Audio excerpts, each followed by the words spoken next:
आज स्टूडियो धर्मा के ऐतिहासिक स्थानों के सफर में हम आ पहुंचे हैं एक ऐसी जगह जिसका संबंध महाभारत काल से है। तब से लेकर अब तक ये हर युग में मेरठ के इतिहास में महत्वपूर्ण रहा है। हम बात कर रहे हैं सूरजकुंड की। आज सूरजकुंड खेल उपकरणों का एक बहुत बड़ा बाजार है। यहाँ बने उपकरण अंतर्राष्ट्रीय स्तर पर इस्तेमाल किए जाते हैं। न सिर्फ देश बल्कि विदेशों में भी सूरजकुंड की खेल मार्केट का नाम मशहूर है। सूरजकुंड में ही आकर्षण का बिंदु है सूरजकुंड पार्क।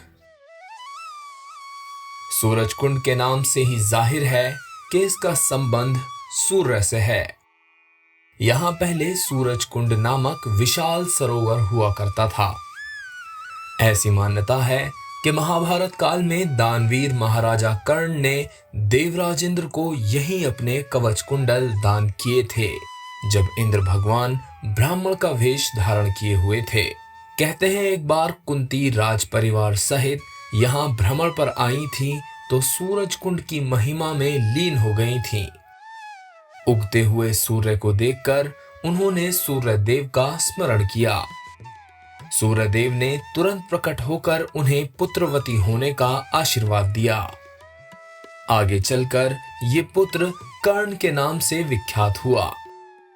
सदियों से इस कुंड का इतिहास बदलता रहा है। रामायण काल के समय में जब मंदोदरी ने सूरजकुंड की विशेषताएं देखी तो इसका जीर्णोद्धार एवं संरक्षण कराया। यहीं पर एक शिवलिंग की स्थापना भी की गई।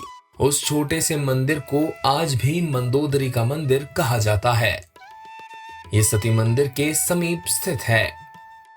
किंवदंती है कि रावण से युद्ध के दौरान व्यथित राम को अगस्त्य मुनि ने आदित्य हृदय स्तोत्र की दीक्षा यहीं दी थी। सूरजकुंड की एक विशेषता ये भी है कि 22 जून को जब सूर्य दक्षिणायन होते हैं तो वह पहले तालाब के ठीक उत्तर पूर्वी कोने में दिखाई देते हैं और फिर धीरे धीरे दक्षिण की ओर दिखाई देने लगते हैं। सूरजकुंड भारत के विशिष्ट सरोवरों में गिना जाता था। सिख धर्म के आदि गुरु श्री नानक देव जी के सुपुत्र एवं उदासीन संप्रदाय के संस्थापक श्री चंद भी सूरजकुंड पर पधारे थे। उनके विश्राम स्थल पर 1937 में एक गुरुद्वारा स्थापित किया गया, जो सूरजकुंड पार्क के एक कोने पर आज भी उस समय की कहानी को दोहरा रहा है।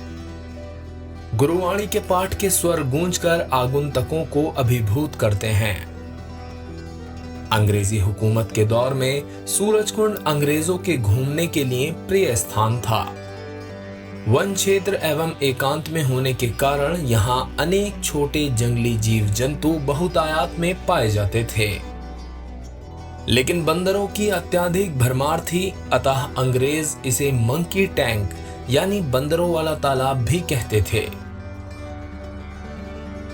पुरातन काल का सूरजकुंड सरोवर भले ही समय के साथ पानी सूख जाने के कारण सूरजकुंड पार्क का रूप धारण कर चुका है, लेकिन ये स्थान मेरठ के इतिहास का गवाह भी है।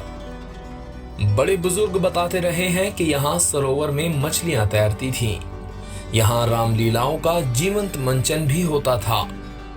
कुंड में नाव चलती थीं, जिसमें लोग सैर करा करते थे। ये कुंड भारत के विशिष्ट पवित्र कुंडों में गिना जाता था। स्वतंत्रता संग्राम के दौरान क्रांतिकारी अंग्रेजी सेनाओं से बचने के लिए इस स्थल पर शरण लेते थे। उस समय यहाँ पीपल, बरगद, सेमल, कचनार, आम के पेड़ थे जो शताब्दियों पुराने थे। सरोवर के चारों ओर सीढ़ीनुमा पौड़ियां भी थीं, जिस पर लोग बैठकर घंटों प्राकृतिक वातावरण में सुकून के पल बिताते थे। नगर निगम और मेरठ विकास प्राधिकरण के संयुक्त प्रयास से सूरजकुंड पार्क बनाया गया है। पार्क के मध्य में युग पुरुष स्वामी विवेकानंद की जन्मशती 12 जनवरी सन 2013 में उनकी आदमकद मूर्ति लगाई गई, जो स्वामी जी के आदर्शों की प्रेरणा जन जन को देती प्रतीत होती है। पार्क के एक छोर पर मराठाओं के समय का ऐतिहासिक मंदिर है, जहां महाराणा प्रताप आकर ठहरे थे। पश्चिम दिशा में एक छोटे से पार्क में श्वेत संगमरमर की गौतम बुद्ध की सुंदर प्रतिमा है। पहले शहर की आबादी इतनी नहीं थी। पार्क के चारों ओर जंगल था। आसपास का क्षेत्र पूरा हरा भरा था। इसके सामने गांधी आश्रम और आर्य समाज मंदिर था, जो कि आज भी मौजूद है। तमाम संस्कारों के तहत पूजा अर्चना के धार्मिक आयोजन यहाँ होते रहे हैं।